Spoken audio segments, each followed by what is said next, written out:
बेगम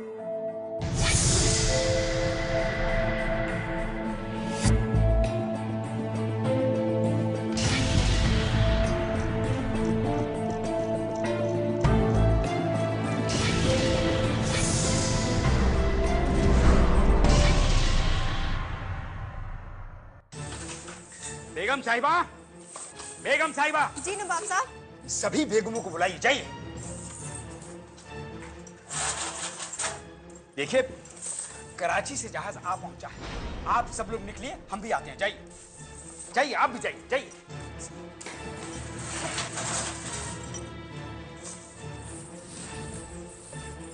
नवाब साहब, हमारा बच्चा नहीं मिल रहा है। तो जाइए, देखिए उसे, जाइए।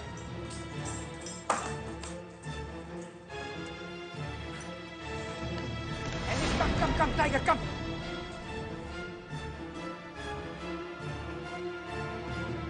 नवाब साहब, नवाब साहब, नवाब साहब, नवाब साहब, कहाँ चले गए? नवाब साहब, नवाब साहब, नवाब साहब। सिंहासन, प्रगतिशील भारताचा इतिहास। आजच्या भागाची सुरुवात आपण अशा एका नवाबापासून करणार आहोत जो स्वातंत्र्य दिनाच्या दिवशीच एक अतिशय विचित्र अशी चाल खेळला। अशी चाल, अशी खेळी ज्याची आपण कल्पनाही करू शकत नाही। 15 ऑगस्ट 1947 गुजरातमधलं जुनागडच्या नवाबाच्या या खेळीची बातमी 2 दिवसानंतर वर्तमानपत्रात छापून आली। सगळीकडे हाहाकार माजला, आरडाओरडा सुरू झाला की जुनागडच्या नवाबांनी आपलं संस्थान पाकिस्तानच्या हाती सोपवण्याचा निर्णय घेतलेला आहे।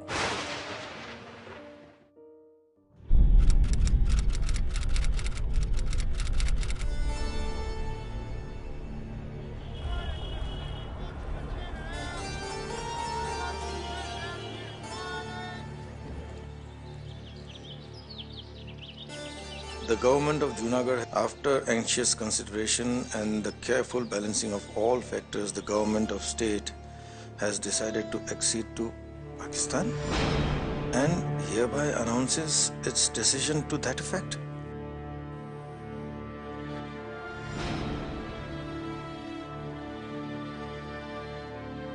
भारत सरकारला गुजरातमधलं जुनागड संस्थान पाकिस्तानात सामील झाल्याच्या बातम्या वर्तमानपत्रातून कळल्या।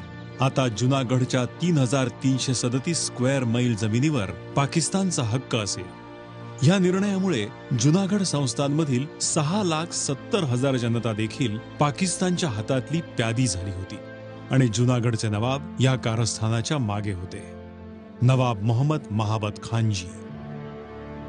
पण सुरुवातीपासूनच नवाब प्रसिद्ध होते ते त्यांच्या 2 सवयींमुळे। नवाब मोहम्मद महाबत खानजी प्राण्यांवर जीवापाड प्रेम करत असत।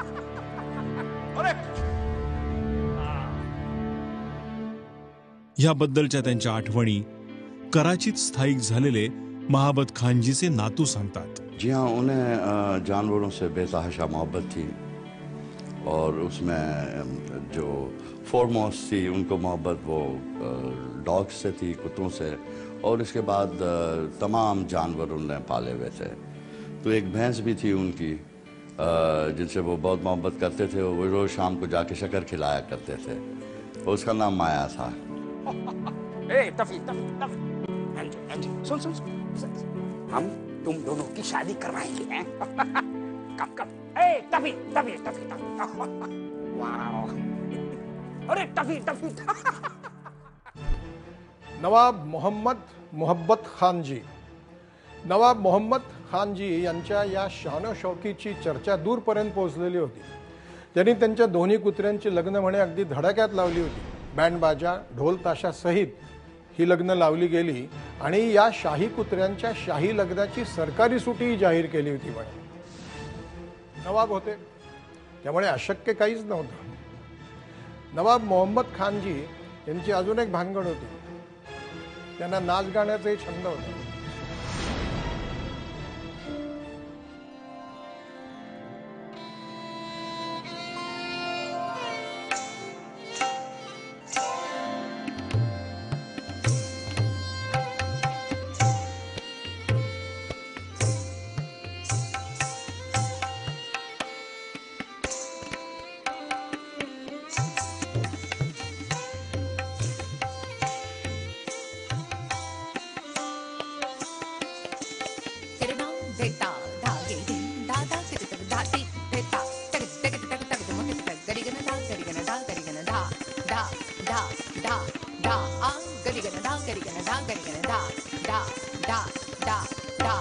gonna da, gonna da, gonna da, da, da, da, da, da.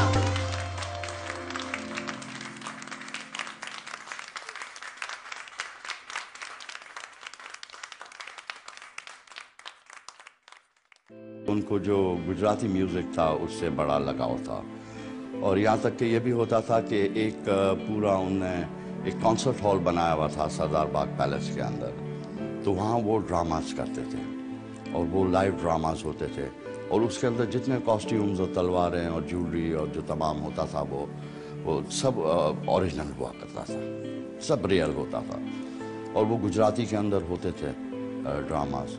तो उसमें नवाब साहब खुद भी प्ले करा करते थे, एक्सक्लूसिव फॉर द फॅमिली। नवाबांच्या या छानछोकीकडे इंग्रज दुर्लक्ष करत होते। जवाहरलाल नेहरू आणि त्यांच्या सरकारने देखील ह्या गोष्टींना फारसं महत्त्व दिलं नसतं जर नवाबाने पाकिस्तानशी हातमिळवणी करून भारताचा विश्वासघात केला नसता तर। या सगळ्याचं मूळ होतं इंग्रजांनी तयार केलेला इंडियन इंडिपेंडन्स ऍक्ट ऑफ 1947। या कायद्यात लॅप्स ऑफ पॅरामाउंटसीचा समावेश होता। लॅप्स ऑफ पॅरामाउंटसीमुळे राजा महाराजांना दोन पर्याय दिले होते, भारतात किंवा पाकिस्तानात सामील होण्याचा पहिला पर्याय, तर दुसरा होता स्वतंत्र देशाचा। सबसे इम्पोर्टेंट इसमें था ज्योग्राफी। अगर आप मान लो हिंदुस्तान के अंदर आपकी रियासत है और आप पाकिस्तान के साथ कैसे जुड़ सकते हैं। सेकेंडली, आपकी प्रजा अगर मेजॉरिटी हिंदू है तो नेचुरली आप पाकिस्तान के साथ कैसे जुट के कैसे सैटिस्फाइड होंगे। 1947 साली जेव्हा देश स्वतंत्र होत होता तेव्हा इंग्रजांच्या ह्याच लॅप्स ऑफ पॅरामाउंटसीमुळे अनेक गैरसमज निर्माण होत होते। याचाच फायदा जुनागढचे नवाब मोहम्मद मोहब्बत खानजी यांनी घेतला आणि पाकिस्तानात सामील होण्याचा निर्णय घेतला।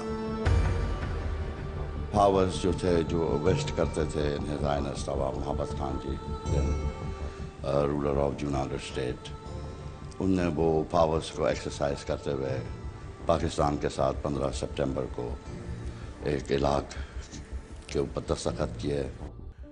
जुनागड सारख्याच इतर संस्थानिकांच्या अशा निर्णयांमुळे, हट्टामुळे देशासमोर मोठं संकट उभं राहिलं होतं। या अशा प्रश्नांवर तोडगा शोधल्याशिवाय पुढे जाणे शक्यच नव्हतं। या घटनांमुळे जवाहरलाल नेहरू, व्हीपी मेनन आणि सरदार वल्लभभाई पटेल त्रस्त झालेले होते।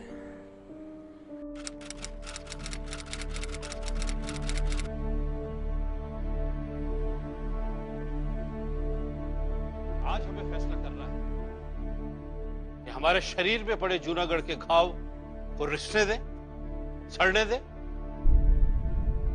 मवाद पड़ने दे या उसका इलाज कराए। आता जुनागडच्या या प्रश्नावर निर्णय घेण्यासाठी कॅबिनेट मीटिंग बोलावली गेली, पण कॅबिनेट मीटिंग होण्याआधीच लॉर्ड माउंटबॅटन यांनी या विषयावरती चर्चा करण्याकरता जवाहरलाल नेहरू, सरदार पटेल आणि व्हीपी मेनन यांना बोलावणे पाठवले। पण या बैठकीने इतिहासालाच कलाटणी मिळाली।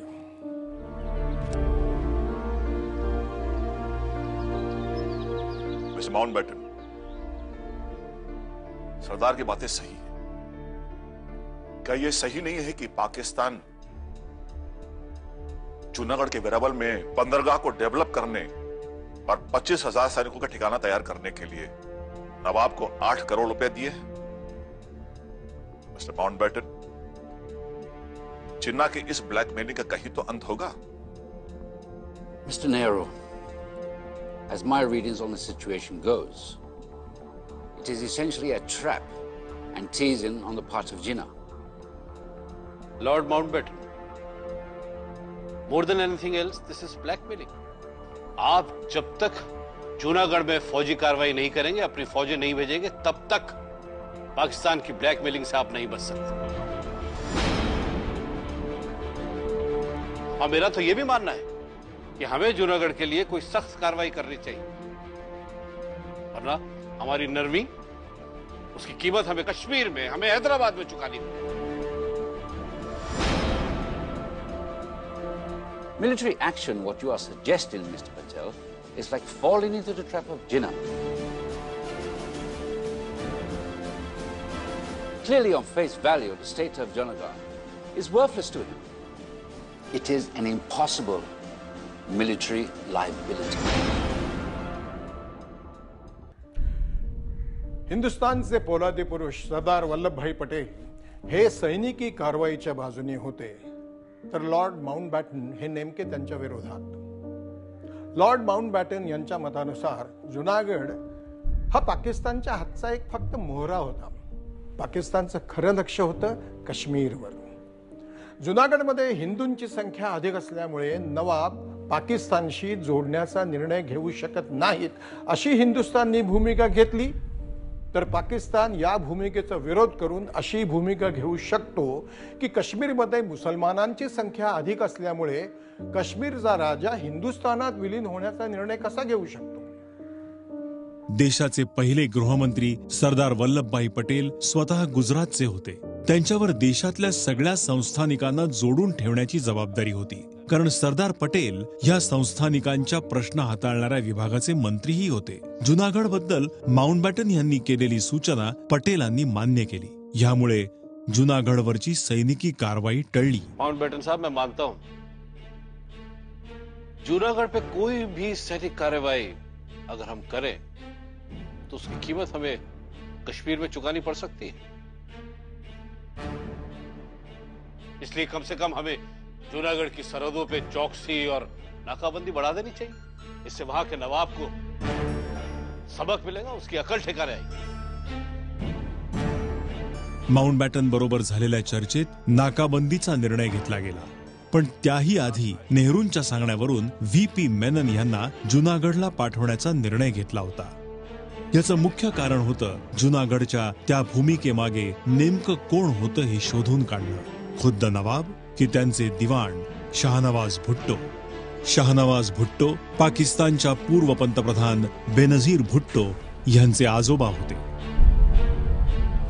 मिस्टर मेनन, मुझे बहुत ही अफसोस है कि नवाब साहब पिछले 10 दिनों से बीमार हैं और वो किसी से नहीं मिल सकते. मैं खुद उनसे पिछले 4 दिन से नहीं मिल पाया. दीवान साहब, मैं आपको पहले भी बता चुका हूं कि भारत सरकार की कैबिनेट का बहुत ही इंपॉर्टेंट मैसेज मुझे उन तक व्यक्तिगत तौर पर भेजा गया है देने के लिए. बस 2 मिनट के लिए मैं उनसे मिलना चाहता हूं. उनकी तबीयत बिल्कुल नासाज है.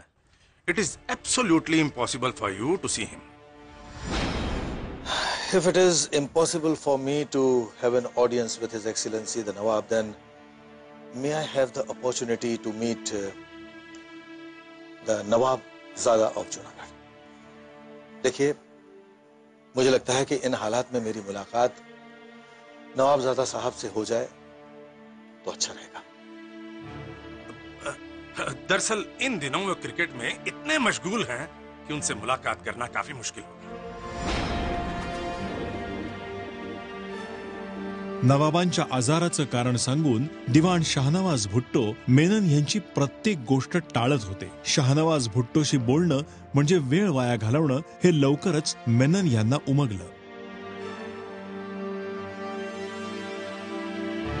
Then it's time for me to leave. But let me conclude, दीवान साहब.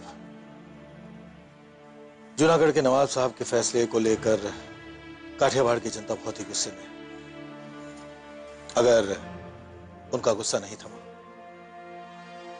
और उन्होंने अगर कानून अपने हाथ में ले लिया तो इसका मतलब होगा कि नवाब साहब की पूरे वंश की और पूरी डायनेस्टी का खात्मा, और इसके जिम्मेदार होंगे सिर्फ आप.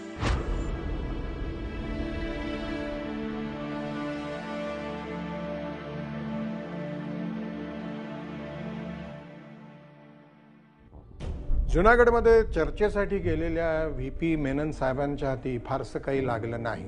पण दिल्लीला जाण्याआधी मेनन साहेबांनी जुनागडमधल्याच 2 छोट्या जहागिरी मंगलोर आणि बाबरियावडला हिंदुस्थानात विलीन करून घेतलं होतं. आणि याला उत्तर म्हणून जुनागडच्या नवाबांनी दोन्ही जहागिरीमध्ये आपलं सैन्य पाठवलं होतं.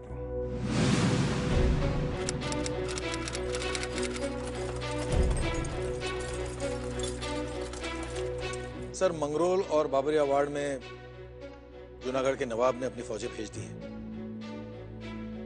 और दोनों जगहों के शेखों ने हिंदुस्तान के साथ एक्सेशन को भी खारिज कर दिया है। मंगरोल और बाबरियावाड़ में अपनी फौज भेजनी चाहिए क्योंकि नवाब ने इन दोनों जगह पे अपनी फौज भेजी।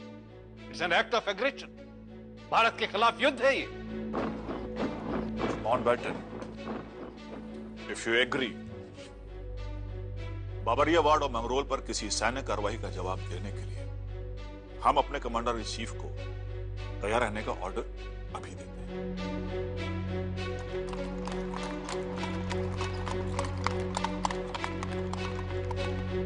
जुनागडच्या नाकाबंदीचा निर्णय खूप महत्वाचा ठरला।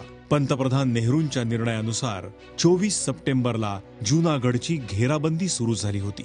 पाकिस्तान ह्या गोष्टी सज्ज नव्हता, पण भारताला खरा धक्का तेव्हा बसला जेव्हा माउंटबॅटन यांनी सैनिकी कारवाई न करण्याचा सल्ला दिला। 27 सप्टेंबरला माउंटबॅटन सोबत ह्याबाबत चर्चा करण्यात आली। या चर्चेत माउंटबॅटन यांनी हा प्रश्न संयुक्त राष्ट्र समिती समोर मांडण्याचा सल्ला दिला। There is a real danger of precipitate action on behalf of India. This may cause a war between India and Pakistan. आप क्या सोचते हैं? दूसरी मुल्कों के सामने साख बघारने के लिए हमें यूएनओ जाना चाहिए? यह हमारी बहुत बड़ी भूल होगी। जूनागढ़ के सहारे पाकिस्तान ने हमारे खिलाफ जंग छेड़ी है और उसका सख्ती से हमें जवाब देना होगा। हमें अपने हक के लिए किसी के आगे अर्जी लगाने की जरूरत नहीं है।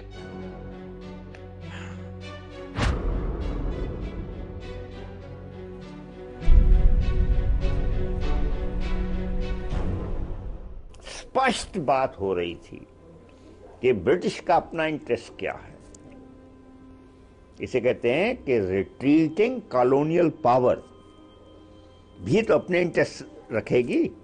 पार्टीशन में एक इंटरेस्ट था उनका कि अफगानिस्तान, सेंट्रल एशिया, उसमें सब ब्रिटिश कंट्रोल रहेगा। तो अंदर भी तो आपको वीक करना है। सरदार वल्लभभाई पटेलांना माउंटबॅटनचं म्हणणं पटत नव्हतं, पण पटेलांनी म्हणूनच कोणाचंही न ऐकता हिंदुस्थानच्या सैन्याची जुनागडच्या आजूबाजूला नाकाबंदी कायम ठेवली। आता एका बाजूला हिंदुस्थानचं सैन्य तर दुसरीकडे जुनागडच्या जनतेचा नवाबाविरुद्ध वाढत चाललेला विद्रोह। या सगळ्या प्रकारामध्ये शेवटी नवाब साहेबांनी तिथून पळ काढायचं ठरवलं आणि ते पळाले। पण जाताना नवाब साहेब एक अतिशय मनोरंजक कहाणी पाठीमागे सोडून गेले। बेगम साहिबा, बेगम साहिबा। जी नवाब साहब। सभी बेगमों को बुलाइए, जाइए। देखिए, कराची से जहाज आ पहुंचा है। आप सब लोग निकलिए, हम भी आते हैं। जाइए, जाइए, आप भी जाइए, जाइए।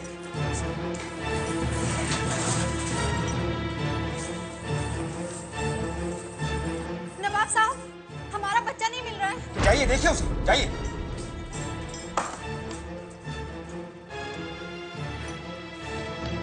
एंजिन, कम कम कम, टाइगर कम।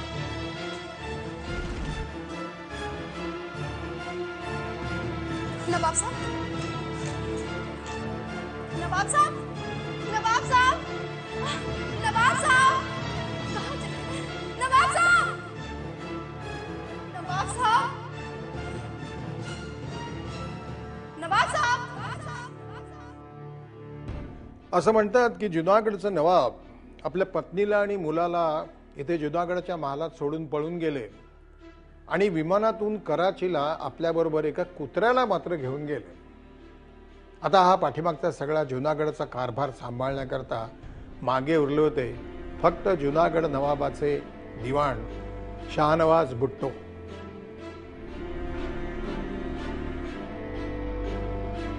शाहनवाज भुट्टोंनी पाकिस्तानकडे मदतीची याचना केली, पण ना जिन्नांचं उत्तर आलं ना मदत। जुनागडला प्यादं बनवलं गेलं होतं। ह्या प्याद्याला आपल्या सोयीनुसार रस्त्यातून हटवलं गेलं होतं। अखेर 7 नोव्हेंबर 1947 ला शाहनवाज भुट्टोंनी भारतात विलीन होण्याची इच्छा दर्शवली। जुनागढ़ को सलाह जफरुल्लाह साहब ने दिया था कि हाँ तुम पाकिस्तान में शरीक हो जाओ, वो ठीक है, तो उसका जूनागढ़ का नवाब को भोगना पड़ता है, कोई जफरुल्लाह साहब को भोगना नहीं पड़ता है। और ये तो खाली बातों है। जूनागढ़ का तो फैसला हो गया, अभी उसमें कोई चीज बनने वाली है नहीं। फिर यूनो में जाओ, दुनिया पार जाओ, उसमें कोई चीज नहीं बन सकती, वो तो हो गई बात। जूनागढ़ में एक मक्खी भी मारनी नहीं पड़ी, किसी के ऊपर कोई हथियार चलाना ही नहीं पड़ा, फिर क्या रहा। और खुद दीवान ने खुद आके कहा कि मेहरबानी करके हमारी हुकूमत ले लो, हम नहीं चला सकते। और नवाब वहां उठ के भाग के कराची जाकर बैठ गया, फिर जूनागढ़ की बात क्या करते। अशा प्रकारे जुनागडला पाकिस्तानात विलीन होण्यापासून रोखलं गेलं। काही दिवसांनी म्हणजे फेब्रुवारी 1948 मध्ये भारताने जुनागडमधल्या जनतेचं या मुद्द्यावर मत जाणून घ्यायचा प्रयत्न केला आणि अतिशय महत्त्वाची गोष्ट म्हणजे हिंदुस्थानच्या पक्षामध्ये 1,19,000 मतं पडली, तर पाकिस्तानच्या बाजूने फक्त 91 मतं होती। जुनागडचे नवाब मोहब्बत खानजी अशा काही देशातल्या राजा महाराजांमध्ये गणले जातात ज्यांची दखल 1947 साली टाइम मॅगझिनने घेतली होती। टाइम मॅगझिन मध्ये असं छापून आलं होतं की ह्या संस्थानिकांच्या राज्यात भारताची 25% जनता राहते।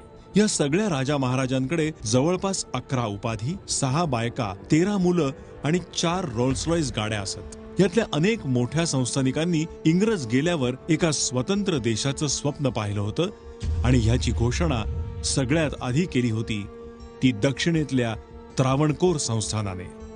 त्रावणकोर संस्थानात आजचा केरळ आणि तामिळनाडूचा काही भाग येत असे।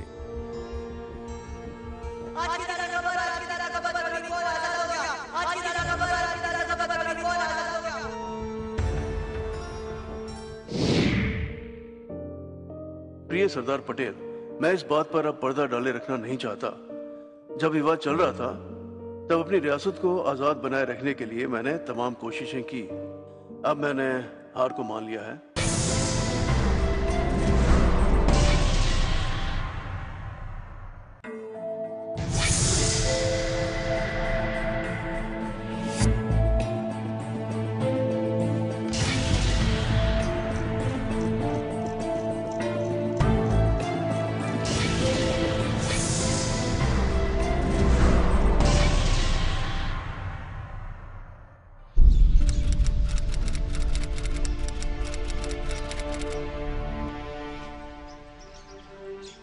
कासिम रजवी के नाम पर जो बातें चस्पा की जा रही हैं, वो उन्होंने कही नहीं। हिंदुस्तान के खिलाफ हमने जांच करवा ली लायक अली साहब। रजाकारों ने वहां रैली की थी जिसमें कासिम रजवी ने भाषण दिया है। सवाल इस बात का नहीं है कि वहां रैली हुई थी कि नहीं, उसने इससे भी ज्यादा भड़काऊ भाषण दिए। हमने रजवी को चेतावनी दी है, लेकिन इसके लिए आपके कांग्रेस के लीडर्स भी जिम्मेदार हैं, जो बार बार ये कह रहे हैं कि हैदराबाद पर कभी भी सैनिक हमला हो सकता है। अगर आप बातचीत से ये मसला सुलझाना चाहते हैं तो हम ये कहना चाहते हैं कि भारत में शामिल होना हमारे विकल्प में नहीं है। हाँ, हम एक पॉलिटिकल एकॉर्ड जरूर कर सकते हैं। और इसका फैसला कौन करेगा लायक अली साहब? निजाम, वहां की आवाम? दोनों मिलकर करेंगे। और अगर कुछ मतभेद हुआ तो क्या होगा? हमारे लिए आवाम की चुनी हुई सरकार बहाल करना और पूरी तरह से भारत में शामिल होना, दोनों एक है, और इसके लिए अभी हम तैयार नहीं। नेहरूंच्या भेटीनंतर लायक अलींनी सरदार पटेलांची भेट घेतली, पण सरदार पटेल काही ऐकून घेण्याच्या मनस्थितीत नव्हते। मैं आपको किसी उलझन में नहीं रखना चाहता। हैदराबाद की समस्याओं का भी वही हल होगा जो दूसरी रियासतों का हुआ है, दूसरा कोई विकल्प नहीं है। आप हैदराबाद के केस को दूसरी रियासतों से जोड़कर देखेंगे तो हम किसी नतीजे पर नहीं पहुंच पाएंगे। हमारी आजादी नॉन निगोशिएबल है। तो हमारे यहां होने का कोई मतलब ही नहीं। हम आजाद हैदराबाद के लिए कभी भी सहमत नहीं होंगे जिससे कि भारत की एकता तार तार हो, जिसे अपने खून पसीने से हासिल की। फिर भी हम आपकी समस्याओं को बातचीत से सुलझाने के लिए तैयार हैं। लेकिन इसका यह मतलब नहीं कि हम कभी भी आजाद हैदराबाद के लिए सहमत हैं। मैं आपको साफ लफ्जों में इसलिए कह रहा हूं ताकि आपके मन में कोई शंका ना रहे। आप सभी लोग वापस जाइए और अपने निजाम से कहिए कि एक आखिरी निर्णय लें, ताकि पता चले कि हम लोग कहां खड़े हैं।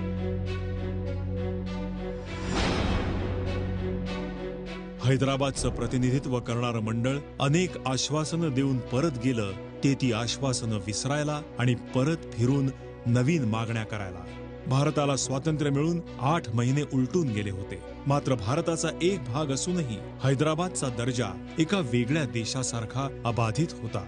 22 एप्रिल 1948 ला निजामाकडून माउंटबॅटनना एक पत्र पाठवलं गेलं। त्या पत्रातल्या मजकुरातून हे स्पष्ट होतं की निजामाला त्याच्या निजामशाहीत कोणाचीही ढवळाढवळ आवडत नव्हती।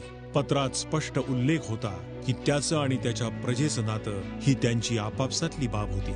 माउंटबॅटन यांना भारत सोडण्यापूर्वी हैदराबादच्या प्रश्नावर तोडगा शोधायचा होता। माउंटबॅटनच्या प्रयत्नांमुळे सरतेशेवटी भारत सरकारने अनेक सवलती हैदराबादला दिल्या, ज्यामुळे हैदराबादला एका वेगळ्या देशाचा दर्जा मिळू शकत होता। अशा सवलती इतर कोणत्याही राजघराणी आणि संस्थानांना मिळाल्या नव्हत्या। या अंतर्गत हैदराबाद स्वतःचे कायदे तयार करू शकत होतं, 20,000 पर्यंत सैन्य बाळगू शकत होतं। आंतरिक इमर्जन्सी काळात भारतीय सेना हैदराबादमध्ये दाखल होऊ शकत होती। निजामशाहीला देखील धोका नव्हता। माउंटबॅटनच्या विनवण्यानंतर या सूचनांना मोठ्या मुश्किलीने सरदार पटेलांनी 13 जून 1948 ला मंजुरी दिली। या करारामुळे पटेल आणि नेहरूंवर भरपूर टीकाही झाली।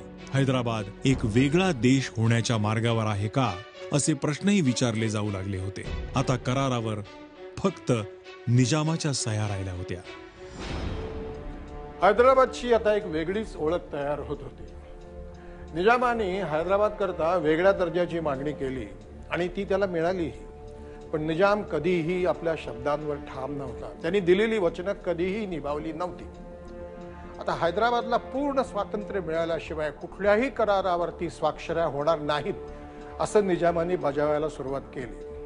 म्हणजे हिंदुस्थानाच्या बरोबर मध्यावरती एक वेगळाच देश निर्माण होणार होता आणि पंतप्रधान नेहरूंना यावर काहीही तोडगा सापडत नव्हता।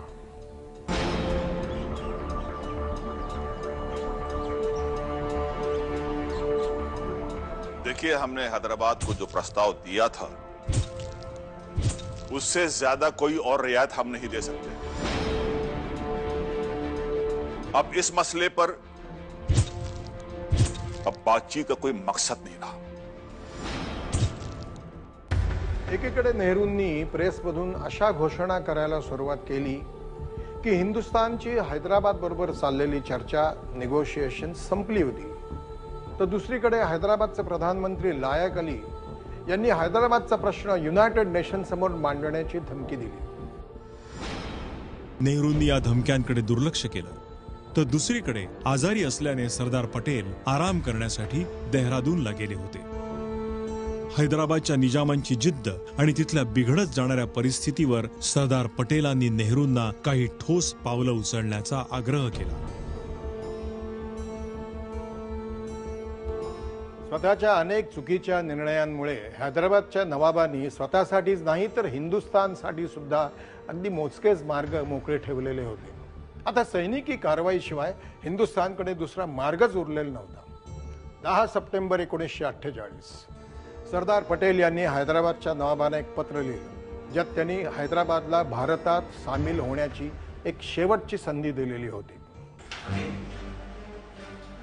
इसमें कुछ शर्तें हैं, मेरे ख्याल से हमें शर्तें मंजूर करनी पड़ेगी, इसी में हमारी भलाई है। नहीं नहीं नहीं नहीं, ये शर्त हमको मंजूर नहीं है, बिल्कुल नहीं होगा ये। सरदार पटेलांनी निजामासमोर ठेवलेल्या प्रस्तावांकडे निजामाने दुर्लक्ष केलं। याला उत्तर म्हणून 13 सप्टेंबर 1948 ला भारतीय सेनेने ऑपरेशन कॅटरपिलर सुरू केलं, ज्यामुळे पोलो किंवा पोलीस कारवाई देखील होऊ शकत होती।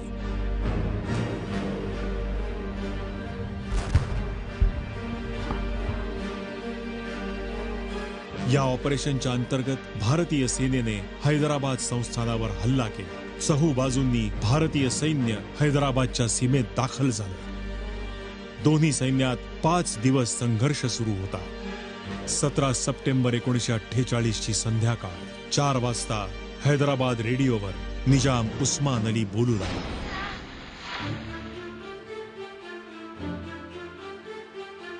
हमने भारत के गवर्नर जनरल श्री राजगोपालाचारी को इतला दे दी है कि रियासत के सियासी हालात को देखते हुए हमने हुकूमत को पूरी तरह अपने हाथों में ले लिया. हमें अफसोस है कि ये फैसला हम पहले नहीं ले सके. हमने अपनी फौज को जंग रोकने का हुक्म दे दिया है और हम इंस्ट्रूमेंट ऑफ एक्सेशन पे दस्तखत करने के लिए भी तैयार हैं.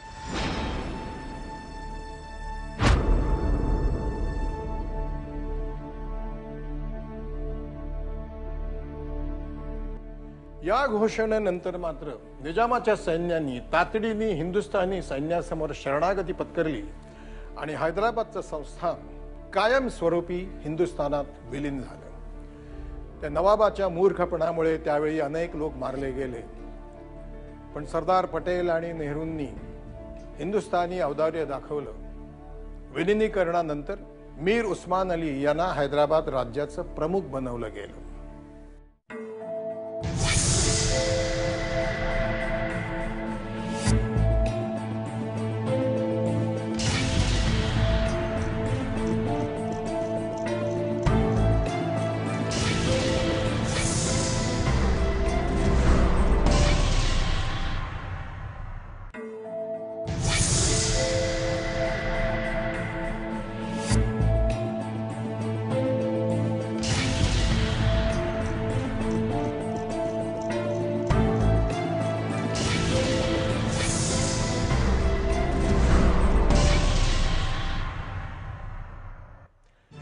केरळमधल्या त्रावणकोरमध्ये राजा बलराम आणि त्यांचे दिवाण CP अय्यर यांचा दबदबा होता. त्या दोघांची ही अशी इच्छा होती की त्रावणकोर आझाद स्वतंत्र देश असावा. देशाला स्वातंत्र्य मिळण्यासाठी फक्त 2 महिने उरले होते. 11 जूनला दिवाण CP रामास्वामी अय्यर यांनी घोषणा केली, स्वातंत्र्य मिळाल्यावर आमचं संस्थान भारत किंवा पाकिस्तानात सामील होणार नाही. आमचं स्वतःचं अस्तित्व आहे आणि म्हणून आम्ही स्वतंत्र राहणार आहोत. या घोषणेमुळे देश तुटण्याची भीती खरी होताना दिसत होती. राजा का इतना नहीं था जितना ये दीवान का था, कि क्योंकि हम तो बिल्कुल समुद्र के किनारे हैं, हम एकदम इंडिपेंडेंट, दुनिया के साथ हमारा लिंक हो सकता है. ये नहीं है कि हम सारे तरफ से घेरे हुए हैं, हमें इंडियन टेरिटरी, तो कहीं बाहर कुछ कांटेक्ट करना भी हमारे लिए मुश्किल हो जाएगा इंडिया के बगैर. तो उन्होंने थोड़े दिन ये बात करने की कोशिश करी कि हम अपना कॉन्स्टिट्यूशन बनाएंगे, अमेरिकन कॉन्स्टिट्यूशन बनाएंगे, ये करेंगे वो करेंगे. पण त्रावणकोरच्या जनतेच्या मनात काय होतं हा खरा प्रश्न होता. त्यांनाही भारतापासून वेगळं राहायचं होतं की भारतात विलीन व्हायचं होतं. मात्र ह्या प्रश्नाचं उत्तर त्रावणकोरच्या जनतेनं लवकरच दिलं. त्रावणकोरच्या जनतेने महाराज आणि दिवाण यांच्या निर्णयाला विरोध दर्शवला. स्वातंत्र्याच्या फक्त 20 दिवस आधी अशी एक घटना घडली ज्याची दिवाण रामास्वामी अय्यर यांनी कल्पना केली नसेल. रामास्वामी अय्यरच्या पायाखालची जमीन सरकली होती. त्यांच्या ह्या निर्णयावर इतकी टीका होईल याची कल्पनाही त्यांना नव्हती. शेवटी त्रावणकोरच्या महाराजांनी स्वातंत्र्याच्या फक्त 3 दिवस आधी व्हाईसरॉय माउंटबॅटनना पत्र लिहिलं, ज्यात लिहिलं होतं की आम्ही भारतात विलीन होण्यास तयार आहोत. त्रावणकोरच्या महाराजांनी इन्स्ट्रुमेंट ऑफ एक्सेशन वरती सह्या देश स्वतंत्र होण्याच्या फक्त 3 दिवस आधी केल्या. पण यामुळे संकट कमी झाली नव्हती. भोपाळ हे हिंदुस्थानच्या अगदी मध्यभागी असलेलं संस्थान. भोपाळचे नवाब हमीदुल्ला खान यांनी निश्चय केला होता की ते एकतर स्वतंत्र देश म्हणून वेगळे होतील किंवा पाकिस्तानात सामील होतील. भोपाळ नवाब हमीदुल्ला खान यांच्या अनेक इच्छा होत्या. ज्या क्षणी इंग्रजांचं राज्य संपेल त्या क्षणी ते स्वतंत्र देशाचे मालक होणार होते. आणि असं जर झालं नाही तर इतर संस्थानिकांशी हातमिळवणी करून एक स्वतंत्र फेडरेशन तयार केलं जाणार होतं. भोपाळ नवाबांच्या या इच्छांमागचीही काही कारणं होती. एकतर ते चेंबर ऑफ प्रिन्सेसचे प्रभावशाली चॅन्सलर होते आणि दुसरी महत्वाची गोष्ट त्यांची मोहम्मद अली जिन्नांशी असलेली जवळीक. या गोष्टीचा पुरावा म्हणजे जिन्नांनी नवाबांसमोर पाकिस्तानच्या सेक्रेटरी जनरल पदाचा ठेवलेला प्रस्ताव. तिसरी आणि महत्वाची बाब ही की नवाबांची व्हाईसरॉय माउंटबॅटनशी देखील घनिष्ठ मैत्री होती. अशा वेळी स्वातंत्र्याला फक्त 4 दिवस उरलेले असताना माउंटबॅटन यांनी हमीदुल्ला यांना चिठ्ठी लिहिली. प्रिय हमीदुल्ला, 14 ऑगस्टची मध्यरात्र होण्याआधी ॲक्सेशनच्या कागदावर सही करून तो कागद मला सोपवावा ही विनंती. 25 ऑगस्टच्या आधी हे कागद संस्थान विभागाच्या हाती सोपवले जाणार नाहीत याची मी हमी देतो. तुम्ही 25 ऑगस्ट पर्यंत आपला निर्णय घ्याल ही आशा. आणि जर आपल्याला भारतात सामील व्हायचं नसेल तर हा सही केलेला कागद मी स्वतः आपल्या हाती परत देण्यास तयार आहे. नवाब हमीदुल्ला, सही करा. हाच सल्ला मी तुम्हाला देईन. आपला डिकी.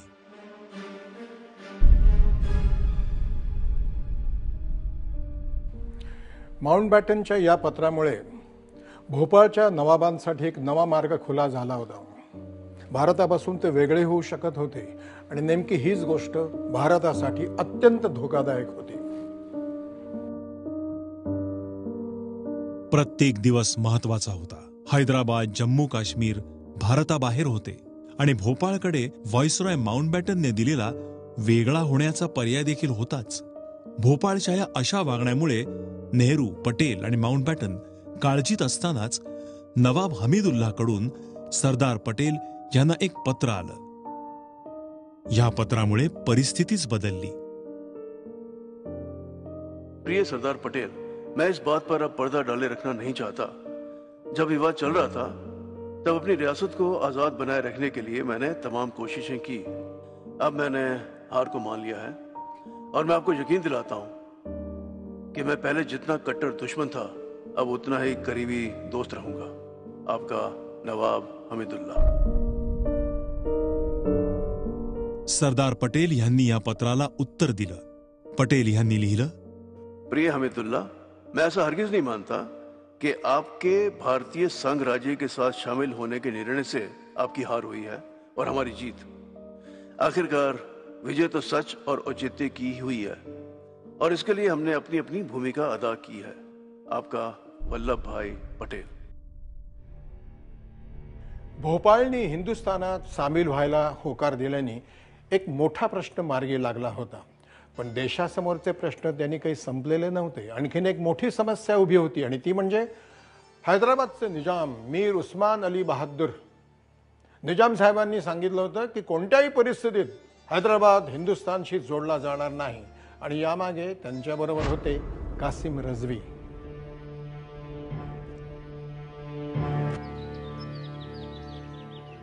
पटेल साहब, आप सरदार दिल्ली के हैं. हैदराबाद में हजारों सालों से आसफ जई झंडा बुलंद है. दुनिया की कोई भी ताकत उसे नीचे उतार नहीं सकती. सुन लीजिए. सरदार पटेलांना आव्हान देणारे हे कासिम रजवी यांच्यावर वरदहस्त होता हैदराबादचे नवाब मीर उस्मान अली बहादूर यांचा. हैदराबाद हे संस्थान ग्रेट ब्रिटन इतकंच मोठं होतं. आजच्या भारतातले आंध्र प्रदेश, कर्नाटक, महाराष्ट्र आणि मध्य प्रदेश तसंच छत्तीसगड मधले अनेक जिल्हे या संस्थानाच्या अंतर्गत येत होते. ह्या राजवटीवर हुकूमत गाजवणारे निजाम जगातल्या सगळ्यात श्रीमंत लोकात गणले जात होते आणि निजाम हैदराबादला एक स्वतंत्र देश म्हणून बघत होते. याची घोषणा त्यांनी 12 जून 1947 ला केली होती. ह्या संस्थानाचं हिंदुस्थानातल्या दख्खन भागावर राज्य होतं. ह्या दख्खन भागाशिवाय संयुक्त भारताची कल्पना करणं स्वप्नात देखील शक्य नव्हतं. 15 ऑगस्ट 1947 ला हैदराबादसह इतर काही संस्थानं भारतात विलीन होणं तर दूरच पण त्याबद्दल चर्चा करायला देखील तयार नव्हती. 1947च्या नोव्हेंबर महिन्यात निजामचे खास कासिम रजवी दिल्लीला आले, पण चर्चेसाठी नाही तर धमकी देण्यासाठी.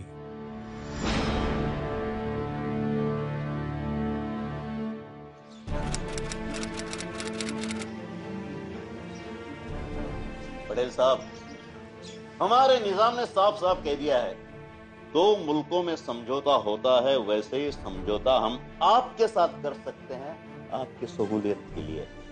हैदराबाद कभी भी अपनी खुद मुख्तारी और आजादी को आपके पैरों तले नहीं रख सकता।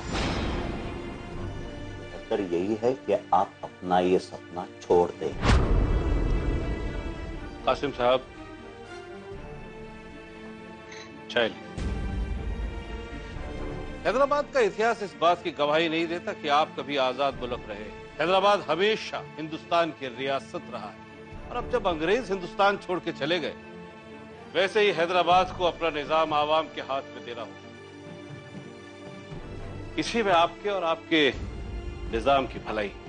पटेल साहब, आप हमारी फिक्र ना करें तो अच्छा है। वो दिन दूर नहीं, हैदराबाद की सरहद को अरब सागर की लहरें छुएगी और आसफ जाही निजाम का झंडा लाल किले पर लहराएगा। पटेल साहब, निजाम की मांगों को न माना गया तो रियासत में हिंदुओं के लिए मुश्किलें आ सकती। कासिम साहब, आप अगर खुदकुशी ही करने की सोच रहे हैं तो आपको कोई कैसे रोक सकता है? पटेल साहब, आप सरदार दिल्ली के हैं। हैदराबाद में हजारों सालों से आसफ जाही झंडा बुलंद है। दुनिया की कोई भी ताकत उसे नीचे उतार नहीं सकती।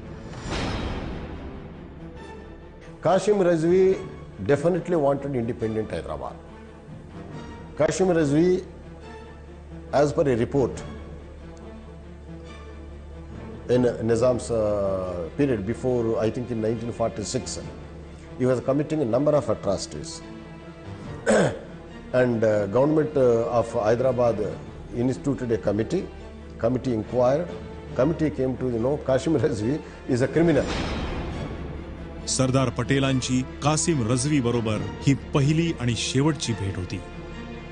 कासिम रझवी मजलिस इत्तेहाद उल मुसलमानचा नेता होता. रजाकार नावाने एक हत्यारबंद दलही त्याने निर्माण केलं होतं. हे दल लूटमार, हत्या आणि बलात्कार करण्यात दंग असे. नोव्हेंबर 1947 पर्यंत निजाम आणि त्यांचं सरकार ह्या अत्याचाराच्या विळख्यात पूर्णपणे अडकून पडलं होतं.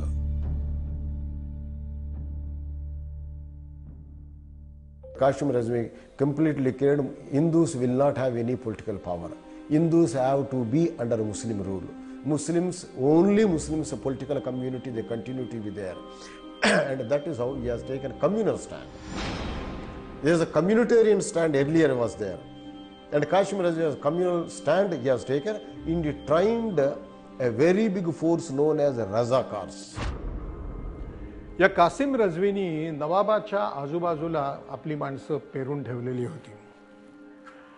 कासिम रझवीला हैदराबादमध्ये जे जे घडवायचं असे नेमकं ते आणि तसंच घडत असे. तरी सुद्धा मोठ्या मुश्किलीने हिंदुस्थान सरकारने हैदराबाद सरकारसोबत स्टँड स्टील अग्रीमेंट केलं. या अग्रीमेंटचा अर्थ असा होता की हैदराबाद आणि हिंदुस्थान यामध्ये जे जे व्यवहार होत होते ते निदान वर्षभर तरी तसेच सुरू राहणार होते. पण हैदराबादच्या नवाबांनी इन्स्ट्रुमेंट ऑफ ॲक्सेशनवर सही करायला नकार दिला होता. आणि हिंदुस्थान पुढचं हे सगळ्यात मोठं संकट होतं, कारण त्या सहीशिवाय हैदराबाद हा हिंदुस्थानचा भाग होणारच नव्हता.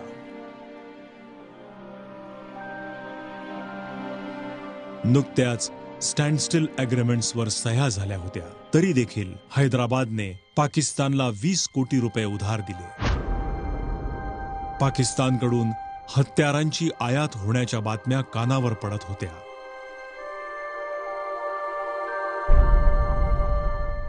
यात नवाबाचा हेतू फक्त एकच होता. फितुरी. जरा विचार करा, भारताच्या मध्यभागी एक वेगळा देश, 82,000 किलोमीटर व्याप्तीचा, त्याच्यावरती नवाबाचं वेगळं सरकार.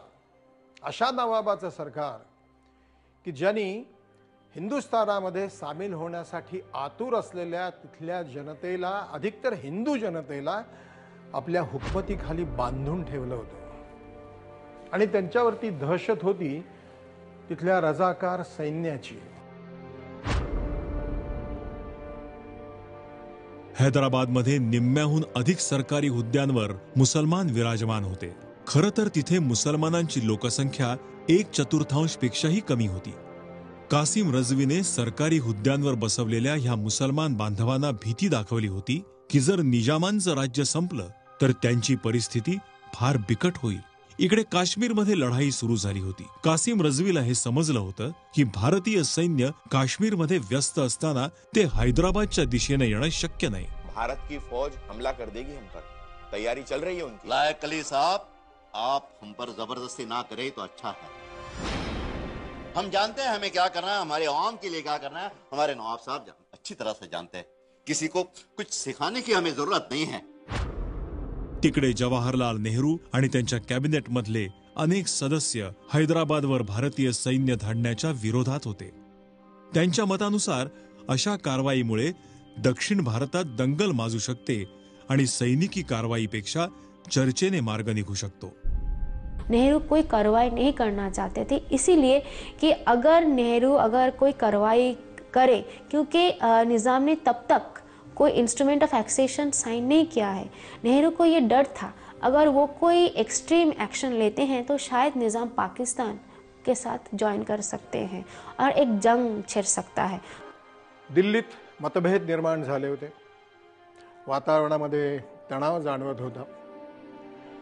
Governor general Lord Mountbatten Hindustan आणि हैदराबादमधला तणाव मिटवण्याचा प्रयत्न करत होते. त्यांची कारकीर्द संपण्याच्या मार्गावर होती. हिंदुस्थानातून जाण्याआधी चर्चेनी हैदराबादचा प्रश्न सोडवण्याची त्यांची इच्छा होती. या अशा तणावपूर्ण वातावरणात हैदराबादचे प्रधानमंत्री लायक अली पुन्हा एकदा दिल्लीत जाऊन पोहोचले. हम ये कहना चाहते हैं कि भारत में शामिल होना हमारे विकल्प में नहीं है. हमने भारत के गवर्नर जनरल श्री राजगोपालाचारी को इतला दे दी है कि रियासत के सियासी हालात को देखते हुए हमने हुकूमत को पूरी तरह अपने हाथों में ले लिया है.